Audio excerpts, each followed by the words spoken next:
So parang kotse na rin talaga siya. Pag kinabit mo dyan, tignan natin ha. Oh, ayan oh, di ba? Mahigpit. Seatbelt check. Oh, ayan, nakita na naman niya. Mayroon siyang seatbelt na sobrang tibay. Maglalakbay ako patungo sa kawalan upang amunin tong pangarap sa buhay at susuungin ko itong kadiliman. Makita ko lang ang liwanag ng katarungan. Okay, may gusto lang ako ipakita sa inyo na isang halimbawa ng electric vehicle na 4 wheels. Ito yung bagong dating dito sa Kaylas. Kung makikita nyo dyan, merong pamilyar yan, para siyang golf cart. Ayan yun, or golf car kung tawagin. Ayan, tignan natin kung ano yung specs nito. Malamang sa malamang yung specs nito ay ipapost ko na lang sa screen. Gusto ko lang ipakita sa inyo yung physical appearance niya. So sa likod, meron siyang storage dito. I think kaya dito yung mga isang kabang bigas. Ayan, and good thing, yung mga ganito ay meron ng seat belt kasi importante to, no? Seat belt saves lives. Save lives, ayan. So yung seat belt niya nandito. Ayan, parang kotse na rin talaga to. Ayan, no? So parang kotse na rin talaga siya. Pag kinabit mo dyan, tignan natin ha. Oh, ayan oh, di ba? Mahigpit. Seatbelt check. Oh, ayan, nakita na naman niya. Mayroon siyang seatbelt na sobrang tibay. Sa likod, dalawa lang yung pwedeng sumakay, I think. Dalawang adult ang pwede. Pero kung bata, siyempre alalayan nyo, hindi pwedeng puro bata lang sa likod, lalo kung mabilis kayo magpaandar. Baka paglikuhin nyo, tumalapon yung bata. So, malawak siya. Sa harap naman, dalawang adult din ang pwede. Isang driver and isang co-pilot. Co-pilot yun, no? Yung upuan, malambot. Ayan, malambot yung upuan niya. Ayan, so naka-plastic pa, bagong-bago. Kitang-kita na naman yan. Yung handrest niya, hindi siya yung na-adjust. So, okay naman yung ganito. Kung sakaling bata yung sasakay, hindi siya maangat ganun. Kasi open na to masyado. Pag, baka tumilapon. Ayan. And meron siya sa gilid, napansin ko to, parang ito yung tulong pag-aahon. Nakalimutan ko yung tawag dito eh. Ayan. Ito yung tulong pag-aahon, parang dagdag power kung hindi ako nagkakamali. Nakalimutan ko yung tawag dito, pasensya na. Papost sa screen kapag naalala ko. And nabubuksan dito, malamang sa malamang nandito yung battery. Kasi usual naman, kung natataka kayo sa mga ganito kalalaki, kung nasaan yung battery niya, usual yan, nandito sa ilalim yan ng upuan ng driver, nandito yan. So kung magtatanong kayo kung naiinit yan, I think hindi naman kasi lead acid yung ginamit dyan. Tsaka meron niyang sapin sa ilalim, so hindi mag-iinit yan. Ito nga pala yung charging port nito. Ayan, nasa likod.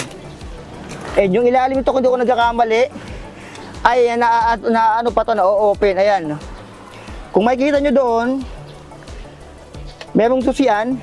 So, na-open pa to. Ito. Pwede pang maganyan yan dito. Nagaganon yan. Bubuksan yan. Itong upuan na yan sa ilalim, meron niyang empty space na pwede nyo pang lagyan o gawin nyong storage yan. Sa likod, meron dito mga bakal niya. Ayan, para siyang bump car ba yun? Bumper, kung tawagin. And yung motor niya nandito. Ayan. So, yung motor niya pala ay nasa likod. So, tignan natin. Mukhang naka-drum brake to. Ayan, drum brake nga sa likod. Ayan. Yung size ng gulong, tignan natin. Size ng gulong, feeling ko nasa size 10 na rin ganito. And tubeless na rin. Ayan, yung mga ganitong klase. Medyo malaki na rin yung gulong nito. Ayan, so good thing, tubeless na rin. Ayan, oh. 10 by 100 by 90 by 10. So 10 inches nga siya. Ito yung harap niya. Ito yung ilaw, naka-LED na rin, may bumper dito. Ito yung kanyang washer. Ito yung kanyang nakalimutan ko yung tawag dito, wiper. Yan, automatic wiper to kung di ko nagkakamali. Ayan, tignan nyo yung cockpit niya. So dito ako mag-drive. Ito yung handbrake. Ayan. Kung ipapark mo, dapat i-handbrake mo maigi para sigurado. Ayan yun. And nandito yung drive. and reverse. Ayan. So, pag drive, diretso. Kapag reverse, aatras yan. Alam nyo na yan. So, ito may on and off. And meron ditong mga speaker. I think pwede itong lagyan ng sound trip. Ito yung manibela niya. Parang kotse na talaga siya. Ayan, ito yung left and right turn. Parang pang kotse na talaga. Yung ganito. And yung LED niya nandito. Ang init. Ang init ang puwad. Ito yung LED panel niya. Ayan. So, walang susi kasi hindi natin siya ma-open. Ito pa yung ilaw niya, oh. Ayan. So, para ka na nakakotse pag ito pala yung gamit mo. Ayan. Eh, meron na rin siyang kasama dito na electric fan or mini fan. And ito yung MRT Fields kung tawagin ko. May hawakan na rin, 4. Ayan. Tsaka may free trapal na rin. Siyempre, ito ang hindi mawawala sa mga lumalabas ng mga e-bike ngayon. May mga free trapal na rin sila. Yung bubong, hard plastic, yung ginamit dito. And yung side mirror niya, ang laki din. Ayan, oh. So, kitang-kita nyo yung nasa likod nyo dyan. Importante, side mirror talaga. Ito yung unang electric fan. Ayan. So, ito naman pala yung foot brake. And, ito naman yung abante niya. Parang kotse na rin talaga siya. Accelerate and brake. Ayan. So, parang ka na talagang nasa kotse dito pala. So, sa kabilang side, ito yung itsura niya. Ito naman yung kanyang ilaw sa taas. Kasama na rin. Maluwanag din niya kasi LED naman ginamit dyan. And sa taas, pwede pa kayong maglagay dito. Ayan, may storage pa sa taas. Kung meron kayo kakarga na bigas or kahit anong mabigat, mga box mga pinamili nyo, ay pwede yan dito. Ayan, malaki to eh. And isa pa, meron pa tong extrang gulong. Ayan, yung ibang e-bike ay wala. Ito ay meron. Meron na siyang extrang gulong sa taas. So kung sakaling masira yung gulong nyo, meron na kayong pamalit agad. So, pag medyo malayo, ayan yung itsura niya. Taka meron siya dito parang vertical clearance. Hindi ko alam kung parang saan to, tapakan ba to para bago umakyat? Hindi eh. Parang clearance niya. Ayan. So, ayan yung itsura niya pag malayo. Ayan yung bagong dating dito kay Kaylas. So, yung spec nito, ilalagay ko na lang sa screen. Kasi as of this moment, nung binablog ko to, hindi ko pa alam kung ano nito. Ayan.